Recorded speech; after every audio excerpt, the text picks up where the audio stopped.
જ્ઞાન પ્રકાશ નું આવે હું ઈ જલારામ બાપાને એની ફૂટપટ્ટી માપવા બેઠા તો હા વામણો માણસ છે. ભૂલ નથી, ભૂલની ક્ષમા હોય, અપરાધની ક્ષમા ન હોય. આવેદન, નિવેદન, અરજી, ધરણા, પ્રદર્શન, સોરી એનાથી કાંઈ થાય નહીં. ગુસ્તાખે રસૂલ કી એક ही સજા સર તન સે જુદા, સર તન સે જુદા. એ આપણે માનતા નથી એટલે તો આપણી ગુસ્તાખીઓ થાય છે. તમારે અમરોલી બંધ રખાવાય. એનું ગુરુકુલ જ્યાં આવ્યું હોય કે મંદિર આવ્યું હોય ત્યાં પિકેટિંગ કરાય, ત્યાં પ્રદર્શન કરાય, ત્યાં હલ્લા બોલ કરાય. નમસ્કાર, હું છું ભૂમિ જાની અને આપ જોઈ રહ્યા છો સત્યાર્થ મંથન. સ્વામિનારાયણ સંપ્રદાયના જ્ઞાન પ્રકાશ સ્વામીએ જે બફાટ કર્યો છે ત્યારબાદ 18 વર્ષના લોકોની અંદર રોષ ભભૂક્યો છે. પરંતુ પ્રશ્ન એ ઉઠી રહ્યો છે કે આ પ્રકારના બફાટને રોકવા માટે શું કરી શકાય? મૂળભૂત સમાચારો આવી રહ્યા છે, વીરપુર બંધની વાત આવી રહી છે, આ બધા વચ્ચે રોષ છે અને એવી માંગ કરવામાં આવી રહી છે કે જે સ્વામીએ બફાટ કર્યો છે તે વીરપુર આવીને જે અત્યારે ગાદીપતિ છે તેની સામે અત્યારે દર્શન કરીને માફી માંગી જાય તો આ મુદ્દો છે તેનું નિરાકરણ આવી જાય. પરંતુ વારંવાર બનતી જે ઘટનાઓ છે તેને રોકવા માટે શું કરી શકાય? આ મુદ્દા પર ચર્ચા કરવા માટે મારી સાથે ગુજરાત હેડલાઇનના વરિષ્ઠ પત્રકાર અને ગ્રુપ એડિટર જગદીશ મહેતા મારી સાથે જોડાયા છે અને તેમની સાથે આ મુદ્દે વિસ્તૃત ચર્ચા કરવી છે. સાહેબ, સીધો જ સવાલ એ પૂછવો છે કે જે રીતની આ પરિસ્થિતિ છે, આ સમાચારો આપણે બતાવી રહ્યા છીએ, મુદ્દાને આપણે હાઇલાઇટ કરી રહ્યા છીએ, પરંતુ ખરા અર્થમાં અમને રોકવા શું થઈ શકે એ મૂળ પ્રશ્ન છે. આપની દ્રષ્ટિએ શું લાગે છે? બહુ સુંદર એક ગઝલ છે, એની શેર છે, એની બે પંક્તિ છે કે બસ યહી गुस्ताखी आजीवन करता रहा गालिब, धूल चेहरे पर थी और मैं आईना साफ करता रहा. તમારા ચહેરા ઉપર ધૂળ હોય, અરીસો સાફ કરો તો ધૂળ કોઈ દી જાય? તમારે અરીસો નહીં, તમારો ચહેરો સાફ કરવો જોઈએ.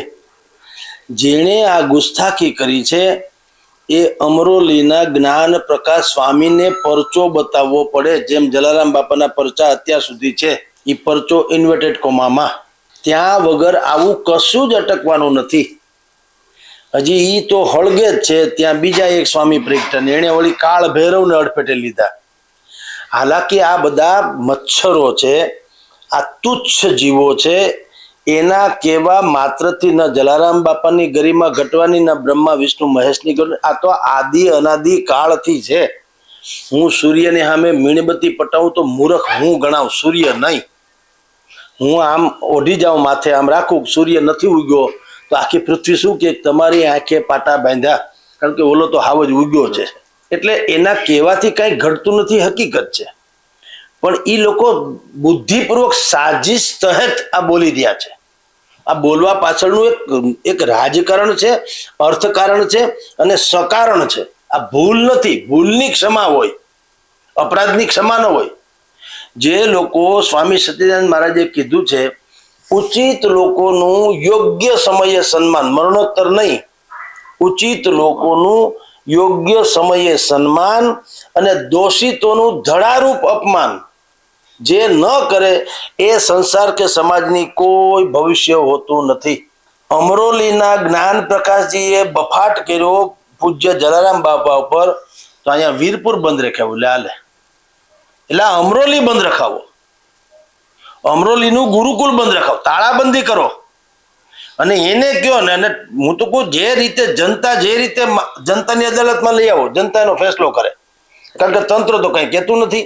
એટલે આપણી પાસે છે ને જેટલી પણ હિન્દુસ્તાનમાં આપણે કહેવાય બધા સનાતની, અને આ બધા મુદ્દા જે છે તમે જુઓ અત્યારે સેંકડો લોકોએ ત્યાં અટકાયત વહોરી લીધી. ધર્મેન્દ્ર રોડ ઉપર સ્વામિનારાયણ મંદિર રાજકોટ અટકાયત વહોરી લીધી, રાઈટ. મારા 2-3 પ્રશ્નો પણ છે.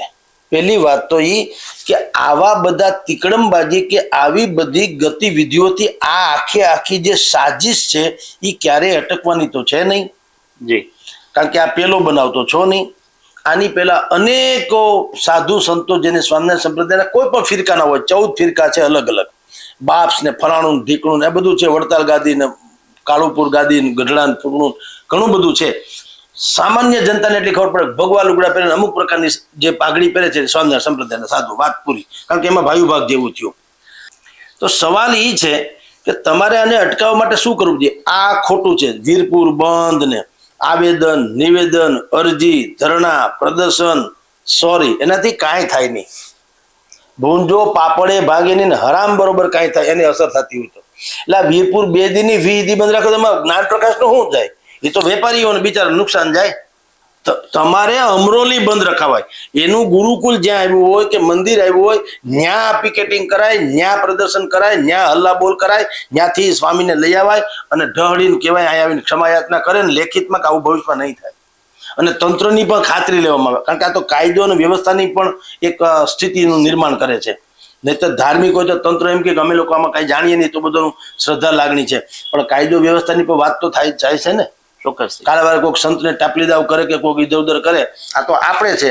આપણે આમાં માનતા નથી કે ગુસ્તાખ કે રસૂલ કી એક ही સજા, સર તન સે જુદા, સર તન સે જુદા, એ આપણે માનતા નથી એટલે તો આપણી ગુસ્તાખીઓ થાય છે. ને કોક એવો કટ્ટરવાદી સનાતની કોઈક સાધુ સંતને આવી રીતે કોઈક કાંઈક કરી નાખે તો તેથી શું થશે મને કયો? તો તંત્રની ખામોશી હું, આ તંત્ર જ જવાબદાર બને આમાં. કારણ કે જ્યારે સુઓ મોટો કરવો જોઈએ તંત્રએ, કોઈ કાંઈ ફરિયાદ કરે કે ન કરે, તમે રાહ છે ને જોવાની. એને બકવાસ કર્યું તો હકીકત છે કે નહીં?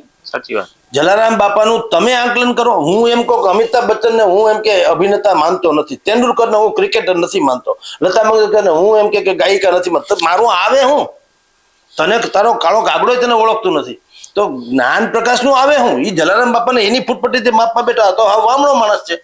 ક્યાં જલારામ બાપાની શખ્સિયત ને ક્યાં આ વ્યક્તિ? એટલે પહેલી વાત તો એ કે તંત્રએ બિલકુલ આને એક તો ગંભીરતાથી લેવું જોઈએ. કારણ એટલા માટે હું તંત્ર શબ્દ વાપરું છું, નહીતર પહેલો તો અધિકાર આપણો છે સનાતનીઓનો, અને આપણે એવી એક સ્કોડ તૈયાર કરવી પડશે જે આ એન્ટી સનાતનીસ છે એને એની ભાષામાં પાઠ ભણાવે. અને એ સ્કોડને જેલમાં ને મેલમાં જવું હરખું લાગવું જોઈએ તો મેળ પડે. હું ને તમે આપણે જવાબદાર હોવાને કારણે હું જેલમાં જાઉં તો અહીંયા ચૂલો ઠરી જાય એમ છે, એટલે કોઈ કોશિશ નથી કરતા. બીજા બધાને હુવાળા છે જે લોકો સુખી સંપન્ન છે કે સંસ્થાઓ ચલાવે છે એ લોકો પણ એસી બેસીમાં રહે છે ને ટેસડા કરે, એને જેલ ગમતી નથી. એટલે આપણે જેને આપણું વાંધો જ આ છે. ઓલા લોકોમાં શું છે, કટ્ટરવાદી જેને આપણે જેહાદી કયો, કટ્ટરવાદી કયો યા ગમે તે કયો, પણ એટલું તો હકીકત છે. તમે ગણેશ છાપ બીડી જુઓ છો, લક્ષ્મી છાપ ટોટા ફોડો છો, ફોડી જુઓ મોહમ્મદ છાપ બનાવો એક દી લ્યો તો ખબર પડે. તમે સહજાનંદ સ્વામી મહારાજ એમ કહ્યું કે શંકર ભગવાન જે છે એમાં કઈ દમ નથી. એ તો મેળામાં કાયદેસર બ્રાહ્મણનું રૂપ લઈને ભગવાન સહજાનંદના દર્શન કરવા આવ્યા. તમે કીધું કૃષ્ણ અવતારી સમજ્યા જેવું છે કે ભગવાન મોહન હોય નહીં, ભગવાન હોય તો આટલી ગાળીઓ શું કામ ખાય? બરાબર.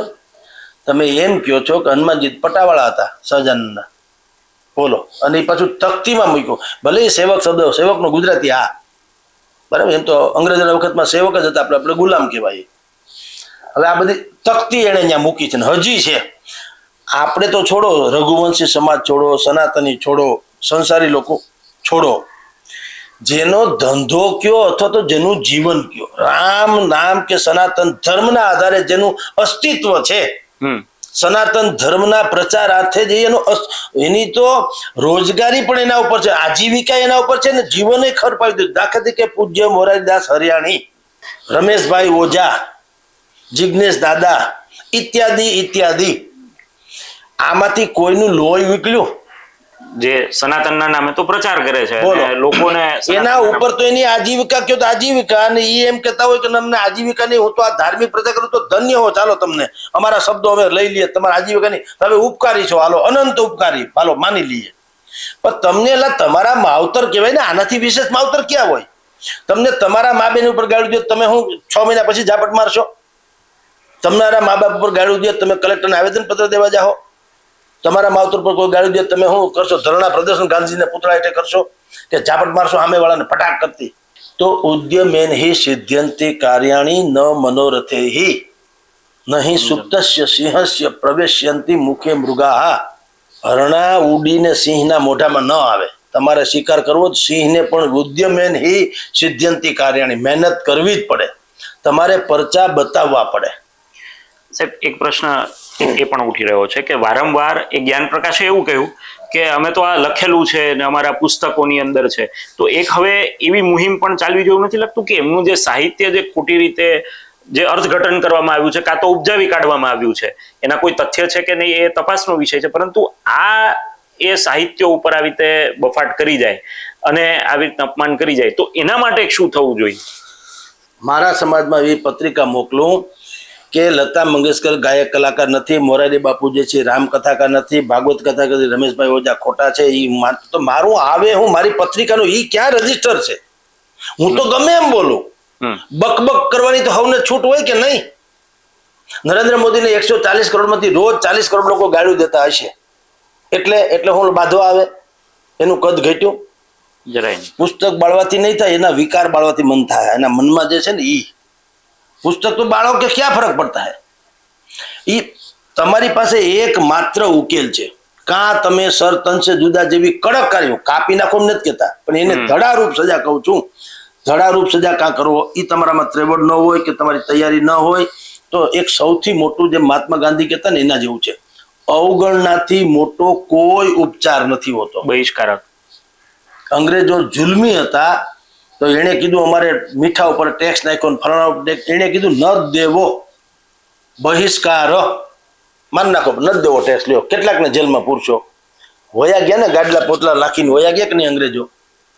તો સવાલ એ છે તમે અવગણના તો જેને સનાતન ધર્મના પોતાના ઠેકાની વાત કરે છે અત્યારે જેટલા જનૂનપૂર્વક લડી રહ્યા છે, હું દરેક સનાતનીને કહું છું કે બીજું કાંઈ છોડો, તમે આપણે કાંઈ ઓલા લોકોની જેમ કટ્ટરવાદીની જેમ આપણે કોઈના ગળા નહીં કાપી નાખીએ, ઓકે ચાલો એ એની થિયરી છે, પણ તમે અવગણના તો કરી શકો કે નહીં? હજી સ્વામીઓમાં હજારો માણસો આપણા જ લોકો જાય છે ને. એ જ લોકો એ સાંભળ્યું ખરા ને, જે લોકો આ બેઠા હતા તો મીડિયામાં આવ્યું એટલા માટે, બાકી એ જ લોકો સાંભળતા હતા. તમારી જાણ ખાતર સાહેબ, આ તો કરુણાની ચરમ સીમા છે. તમે ક્યાંય એવું સાંભળ્યું? તમે જુઓ અત્યારે સ્વામિનારાયણ ભગવાનના મંદિરમાં તમે જાઓ, ભલે એને એનો અધિકાર છે એના ભગવાનને મહાન માનવાનો, એમ તો કોઈ ગમે એને ગમે માનવાનો અધિકાર છે, એનો ક્યાં ના છે? પણ આપકે બડે હોને સે હમ છોટે कैसे हो जाते हैं? ગણપતિજીને તો આપણા સનાતન સંસ્કૃતિમાં પ્રથમ શ્રી હરિને પ્રથમ સૌથી પહેલા એની પૂજા વગર તમારી તમામ પૂજા વર્જ ગણાય. હવે એ ગણપતિ સાઈડમાં, હનુમાનજી જે અજરા અમર છે, ઈશ્વર દત્ત છે, વાયુપુત્ર, વાયુ તો છે ને, શ્વાસ લઈએ છીએ ને, તો અજરા અમર છે એ સાઈડમાં, અને ઘનશ્યામ મહારાજથી માંડીને સહજાનંદ સ્વામી મહારાજ, રણછોડરાય, તીકરરાય, તમે જે એ કેન્દ્રમાં, એટલે વરાજો હોય એ ડોમમાં બેઠો અને અણવર છે એ ખુરશી ઉપર બે, એવું સાંભળ્યું કે ક્યારે નહીં? અણવર બેહે કોઈ દી મંડપમાં વૈશાળે, વરાજો ડોમમાં બેહે, એવું ક્યાં સાંભળ્યું કોઈ દી? જેના લગ્ન છે એ વરાજો મેઇન હોવો જોઈએ ને. તો સનાતન ધર્મને તમે જો કહેતા કે અમે સનાતની છીએ, એમ જો સ્વજન આ ભગવાન કહેતા હોય, સ્વામિનારાયણ વાળા કહેતા હોય, તો પ્રશ્ન મારો એ છે કે તમે મોટા છો ગણપતિજી મોટા? મારા બાપુજી મોટા કે હું મોટો? હું ગમે એવો વડાપ્રધાન છે, બાપુજી તો બાપુજી રહે કે નહીં? હું એનાથી ઉપર કઈ રીતે થઈ જાઉં? મારી પોસ્ટ ગમે એ હોય, પણ મારા ફાધર છે તો છે કે નહીં? મારે એના પગ દબાવવો પડે, એનું કયું કરવું પડે, એને પાણી આપવું પડે, એનો સેવા કરવી પડે. હું ભલે વડાપ્રધાન હોઉં તો હું કરતા હતા ને, માતાજીની પ્રજા નરેન્દ્ર મોદી આપણે જોતા હતા ને, ડોહી માતા શું કાંઈ કરી નથી, એ એક પાપડે ભાંગી ન કે એવી ઉંમર હતી, પણ જુઓ શ્રવણની જેમ કરીને સેવા જીવ્યા ત્યાં સુધી. નહીં એમ કે હવે હું વડાપ્રધાન છું 5 પટ્ટાવાળા ન રાખી લે, નહીં. તો સવાલ એ છે કે તમે આપણે રોજ આ તો આ બોલાય ન કોઈ બબડા કહેવાય, કારણ કે કોયલીને કાગ એનો વાને વર્તારો નહીં, એનો જીભરડીએ જવાબ હાચું હોરઠિયો ભણે. તમારી ભીતરમાં શું છે તમારી જબાન કહી દે તમે કોણ ને કેટલા છીછરા ને કેટલા ઉત્તંગ છો. એટલે એને બોલ્યા એ છોડો, તમે રોજ ન તો સહજાનંદ સ્વામી મહારાજ જેટલા પણ સ્વામિનારાયણના મંદિરો છે તમે શું જુઓ છો ત્યાં? રોજ તમે જાઓ તમને શરમ, રોજ અપમાન થાય છે, અને લીગલી અપમાન થાય છે, સત્તાવાર અપમાન થાય છે. ગણપતિજી સાઈડમાં, શંકર સાઈડમાં, કૃષ્ણ ભગવાન સાઈડમાં, હનુમાનજી સાઈડમાં, શિવજી સાઈડમાં, પાર્વતીજી સાઈડમાં, મેઇન ફોકસ એના ઉપર. તમે કોઈ પિક્ચરનો એવો સાંભળ્યું, દાખલ શોલે ફિલ્મનું પોસ્ટર જુઓ તો ઉપર બધું લખ્યું હોય કે જગદીપ ને સાંભો ને ગબ્બર ને ફૂલું, પછી સાઈડમાં અમિતાભ બચ્ચન, એવું સાંભળ્યું કે? પેલા હાવજ પછી આ બધા હોય ને. તો ગણપતિજી સાઈડમાં, હનુમાનજી સાઈડમાં, કૃષ્ણ સાઈડમાં, મેં કીધું શંકર પાર્વતી સાઈડમાં, બાકી ફોકસ અહીંયા. તો તમે એટલું તો કહી શકો ને ભાઈ તમારા ભગવાન મોટા છે, કોઈ ફરક નહીં, તમે તારે માનો સર્વોપરી છે, ભગવાન તમને સુખી રાખે. અમારા પાછા લાવો ભાઈ, અમારા અપમાન સહન નથી થતું, એ તો થઈ શકે કે નહીં? રોજે રોજ અપમાન થાય છે, કોઈ કરે છે આવું પહેલ કરે છે? તમે મોટા છો તો ભલે નહીં હોય, અમે ક્યાં ના પડીએ? દેખો बड़ा होना अच्छी बात है, मैं कहीं खोटू नहीं, लेकिन अच्छा होना बड़ी बात है. बड़ा होना तो अच्छी बात है, अच्छा होना इससे भी बड़ी बात है. તમે બહુ મોટા હોય કેટલાય મહત્વ નથી, એ સારી વાત છે કે મોટા છો, પણ સારા હોવું એ સૌથી મોટી વાત છે. અને મોટપ કોને કહેવાય? આંબામાં ફળ આવે તો આંબાની ડાળી ઝૂકે છે. વિદ્યા વિનયેન શોભતે.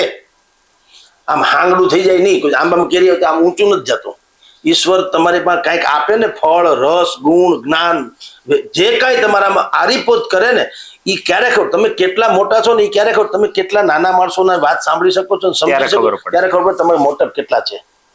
તો સહજાનંદ ભગવાન સર્વોપરી છે. ભલે રે હશે, નો પ્રોબ્લેમ, કોઈ વાંધો નહીં. કેટલાક લોકો મેરડી માતા નહીં માને, કોઈ સંતોષી માતાને માને, જેવી જેની માન્યતા. તો એ તો આપણે તો બહુરત્ના વસુંધરા, આપણો તો બધાનો આપણો ધર્મ જ એ છે, એ જ એની બ્યુટી છે, મહાનતા છે કે અમે કોઈને નાના નથી ગણતા, બધા જ અમે સમાન ગણીએ છીએ. સર્વધર્મ, હિન્દુ જેવો કોઈ ધર્મ તમે તમારી જાણ ખાતર.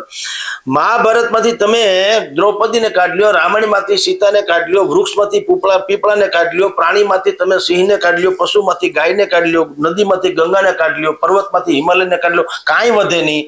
એમ દુનિયામાંથી ભારતને કાઢો, ભારતમાંથી ગુજરાતને કાઢો, ગુજરાતમાંથી સૌરાષ્ટ્રને કાઢો, કાંઈ વધે નહીં.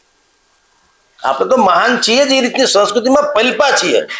આંગણે આવેલો અતીત ભૂખો ન જાય, દીકરા ખાંડીને ખવડાવી દીધા. બિલખામાં જાઓ, મંથલી પાસે જાઓ તો જુનાગઢના બિલખામાં જાઓ, ખબર પડે. સંગાવતી રાણી શેઠ સગાળસા, દીકરા ખાંડીને ખવડાવી દીધા. અતિથિ ભૂખો ન જવો જોઈએ. આ સંસ્કૃતિના માણસો. જલારામ બાપા શું છે સાહેબ, નક્કી કર્યું કે મારા ઘરેથી કોઈ વટે માર્ગું, ત્યારે શબ્દ વટે માર્ગું હતો, ત્યારે આવા રોડ રસ્તા નહોતા. અને અત્યારે આપણે લઈએ છીએ પ્રસાદ છે, સમજી લો, વીરપુરમાં.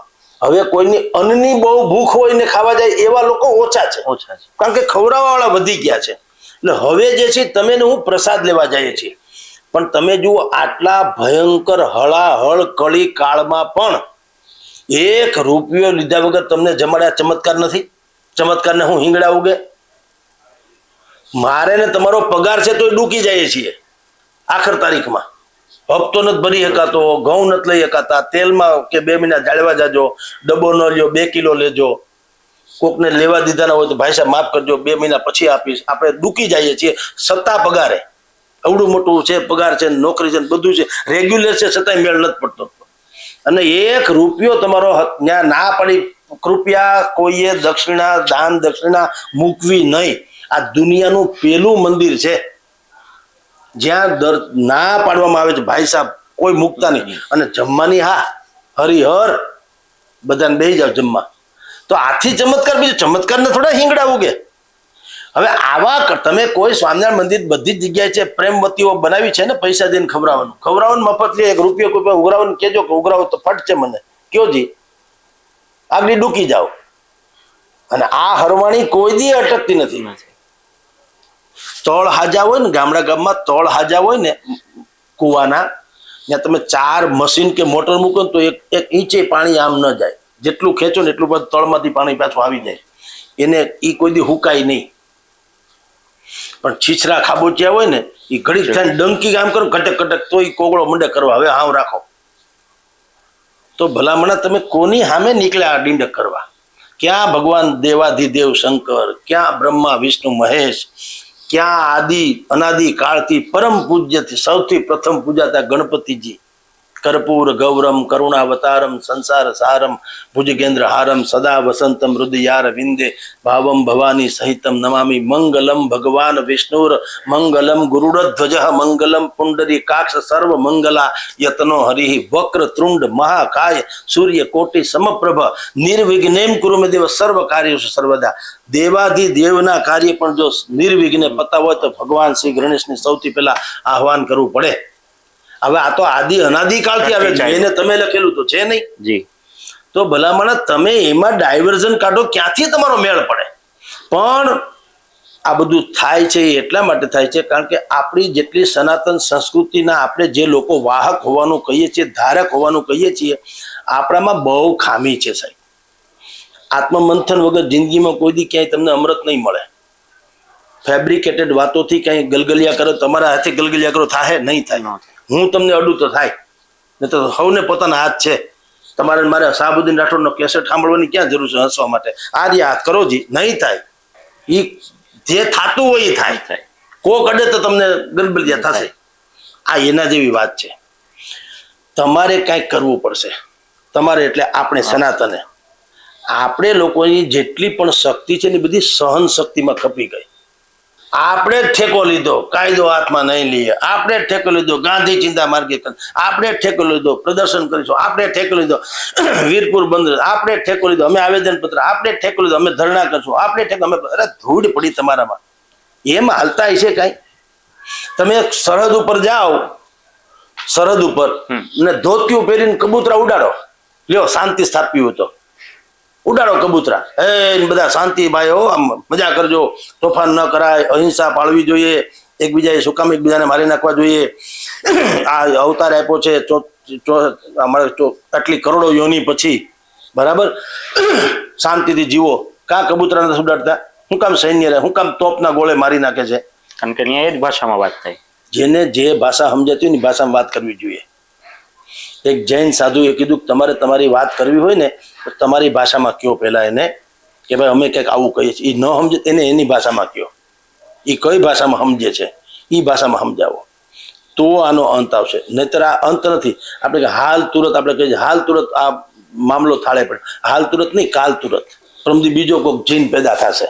જી ચોક્કસથી. તો જે રીતે આપણે વિસ્તૃત ચર્ચા કરી, અમારી સાથે જોડાયા તે બદલ આપનો ખૂબ ખૂબ આભાર છે. તો આ મૂળ પ્રશ્ન એ જ છે અને સાહેબે અંતિમ વાત જે કહીએ બહુ મહત્વની છે કે જે લોકો જે ભાષામાં સમજશે એ જ ભાષામાં તેમને સમજાવવા પડશે. આખી વાતનું સાર છે માત્ર વીરપુર બંધનું એલાન કરવાથી, માત્ર માફી માંગવાથી, માફી મંગાવવાથી એ શક્ય બનવાનું નથી. આ જ રીતના અલગ અલગ વિડીયોઝના માધ્યમથી આપના સુધી અપડેટ પહોંચાડતા રહેશું. અત્યાર બસ આટલું. મને આપશો રજા. નમસ્કાર. સત્યાર્થ મંથનની યુટ્યુબ ચેનલ સબસ્ક્રાઇબ કરવાનું અને બેલ આઇકોન પ્રેસ કરવાનું, સાથે જ સત્યાર્થ મંથનનું ફેસબુક પેજ લાઇક અને ફોલો કરવાનું અને ઇન્સ્ટાગ્રામ પેજ સાથે જોડાવાનું પણ આપ ચૂકશો નહીં. અત્યારે બસ આટલું જ. મને આપશો રજા. આપ જોડાયેલા રહો સત્યાર્થ મંથન સાથે. નમસ્કાર.